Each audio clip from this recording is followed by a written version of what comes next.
Aujourd'hui, on met fin au débat, quel est le meilleur ETF monde? Parce que oui, je ne sais pas si tu es au courant, mais il y a plusieurs ETF monde. Il y en a 3 en fait. D'abord le MSCI World, le plus classique, le plus connu. Puis quand on n'est plus un débutant, on peut s'intéresser au FTSE All World, qui est réputé comme le véritable ETF monde. Mais il y en a aussi un troisième, à savoir l'ETF monde Momentum, qui va, comme son nom l'indique, s'intéresser à des entreprises en momentum. À la fin de cette vidéo, ces 3 ETF n'auront plus de secret pour toi et on ira même en bourse ensemble et je vais te présenter le plus gros ETF, le plus populaire dans chacun des 3 scénarios. Comme d'habitude, aucun conseil en investissement, aucune recommandation d'achat ou de vente, tu dois faire tes propres recherches et comprendre qu'investir comporte des risques de perte en capital. Surtout n'oublie pas aussi que YouTube, ça reste du divertissement. Et on va commencer tout de suite avec le MSCI World, c'est-à-dire l'ETF monde classique, celui qu'on présente à tous les débutants. L'élégance tranquille de l'investissement. Le MSCI World est un ETF qui rassemble plus de 1500 entreprises dans 23 pays développés. États-Unis, Japon, Royaume-Uni, Europe, etc. On parle d'économies bien implantées et relativement stables. Si tu veux une base solide pour ton portefeuille, c'est un ETF qui pourrait te correspondre puisqu'il suit la tendance générale des pays développés. Le problème de cet ETF monde, c'est qu'il n'est pas si monde que ça puisqu'il y a 2 problèmes majeurs qui entrent en scène. Premièrement, les USA, les États-Unis, représentent plus de 60% de l'indice. À l'heure actuelle, comme le SP500 a beaucoup évolué, à mon avis, c'est encore plus. J'ai pas été voir, on regardera tout à l'heure ensemble.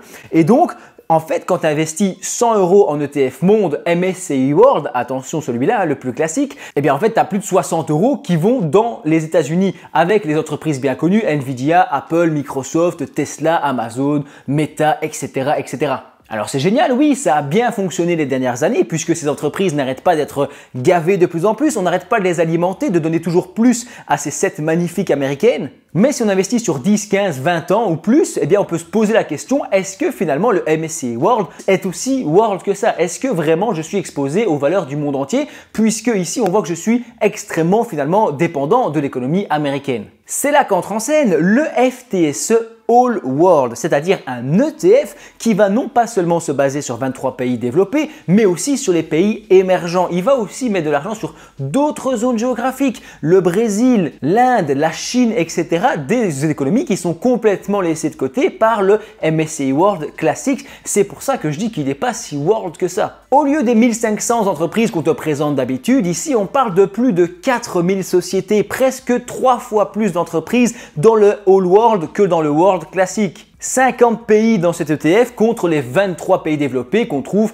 d'habitude dans le MSCI Monde. Donc si tu veux vraiment posséder un ETF monde comme on te l'a promis avec toutes les entreprises dans le monde entier où vraiment tu couvres tout le globe et pas seulement les pays développés, le FTSE All World pourrait être un placement pour toi. Attention que qui dit pays émergent dit plus de volatilité. Ces pays peuvent exploser dans le futur, l'Inde, etc., la Chine, ça peut devenir des trucs incroyables. Cependant, on s'expose à beaucoup plus de volatilité puisque ces pays peuvent avoir beaucoup plus de fluctuations et on en parlera tout à l'heure quand on sera directement en bourse pour analyser l'ETF. Mais avant ça, place au MSCI World Momentum, c'est-à-dire un MSCI World, mais qui va se focaliser et être beaucoup plus concentré sur les entreprises en momentum. En gros, tu vas te focaliser sur des entreprises qui ont fait de la performance récemment, qui sont dans un momentum, dans un moment d'explosion, d'amélioration, de croissance et de gros chiffres. Et donc, c'est ces entreprises-là qu'on va surpondérer et mettre en avant en se disant, bah tiens, on va essayer au fur et à mesure de jouer plus d'argent sur les entreprises qui fonctionnent. Mais attention, dès qu'une entreprise ralentit, elle est expulsée, retirée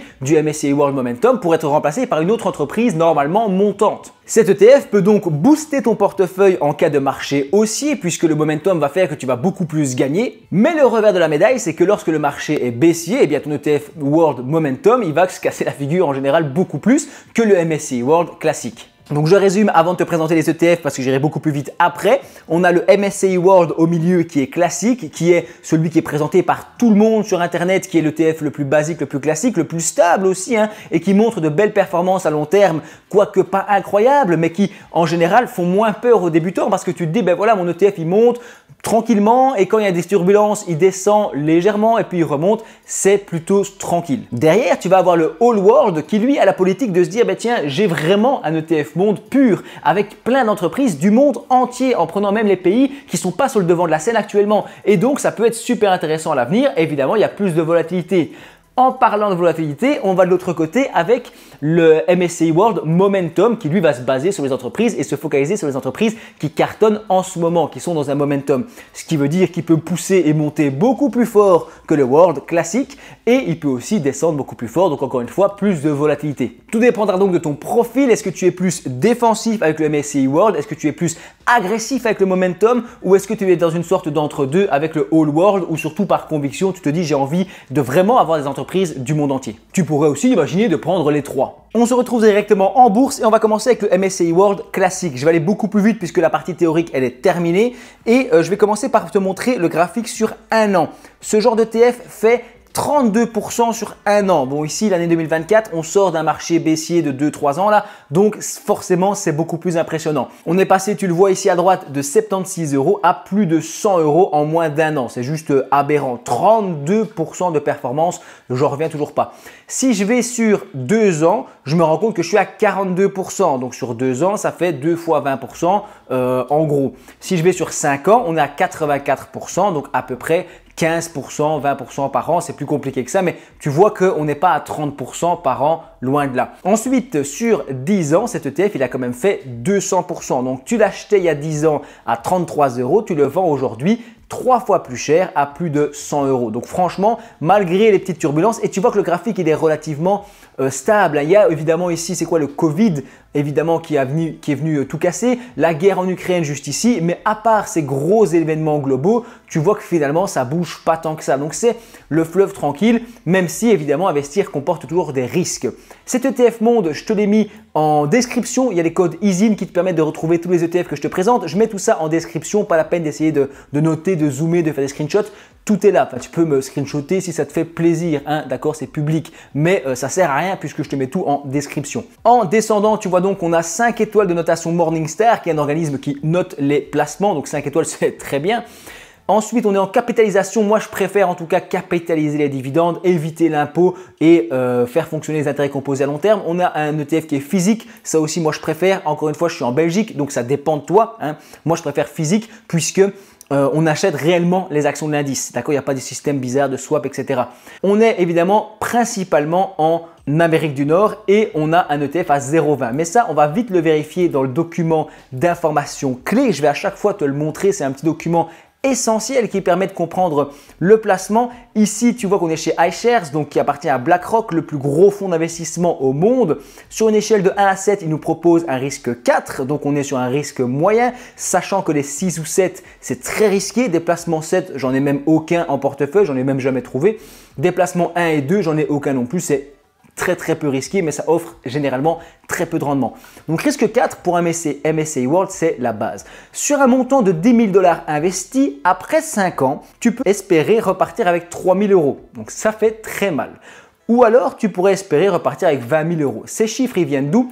Ils viennent en fait, je vais arrêter de sélectionner des trucs moi. Ces chiffres, ils viennent en fait de situations et de scénarios qui ont vraiment eu lieu par le passé. En 2021 ici et 2023, entre 2018 et 2023. Donc dans les dernières années, ça s'est vraiment passé. On se base sur ces données pour faire ici des statistiques. Encore une fois, c'est des prévisions, hein, rien n'est écrit dans le marbre.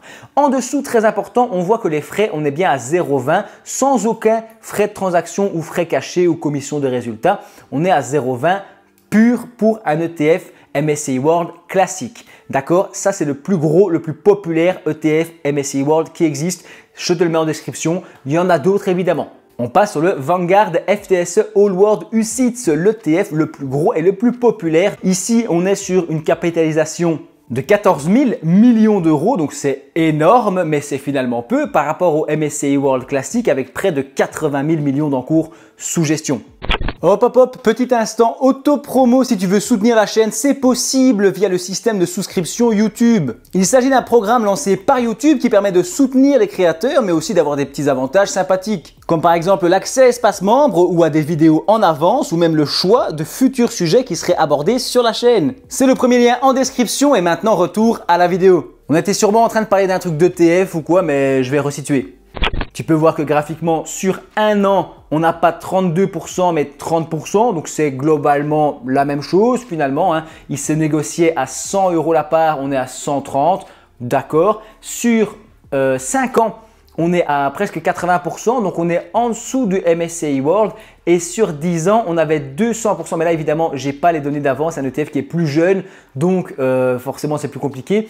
En fait, le All World, tu te rends compte ici, on va rester sur 5 ans, qu'il a plus ou moins les mêmes performances que le MSCI World classique, mais légèrement inférieures, à cause sans doute des pays émergents qui viennent se rajouter. Si on va voir dans le top des positions, tu peux voir que on va avoir ici les pays des États-Unis, d'accord, avec Tesla, Alphabet, Amazon, Nvidia, Microsoft, Apple. Donc ça, c'est comme dans le MSCI World classique, sauf qu'ici, on est un peu sous-pondéré par rapport à l'autre. J'aurais pu te le montrer, mais on est sous-pondéré largement par rapport à l'autre ETF parce qu'on va chercher autre chose. Par exemple, Taiwan Semiconductor, ici, à presque 1% de l'ETF, eh bien ça, c'est une entreprise qui n'est pas dans l'autre ETF. Cette fois-ci, on est donc chez Vanguard et on a un risque 4 sur une échelle de 1 à 7. Donc tu vois qu'on a le même genre de performance et le même genre finalement de risque que le World classique. Sur 5 ans, on pourrait se retrouver avec 1800 $ sur 10 000 $ investis.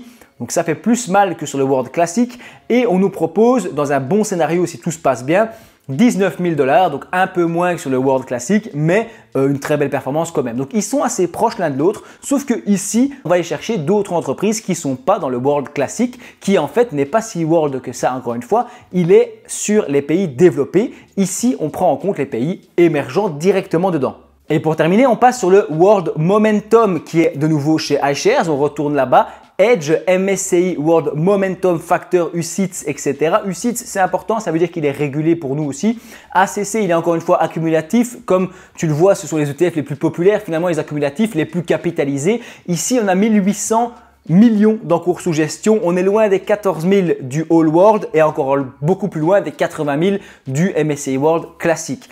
Ici, sur le Momentum, on a sur un an 42%. Donc tu vois qu'ici, on est sur une année haussière en 2024, très haussière. 32% sur le World, 42% sur le World Momentum. Donc c'est quand même une énorme différence en fait, hein. C'est très vénère.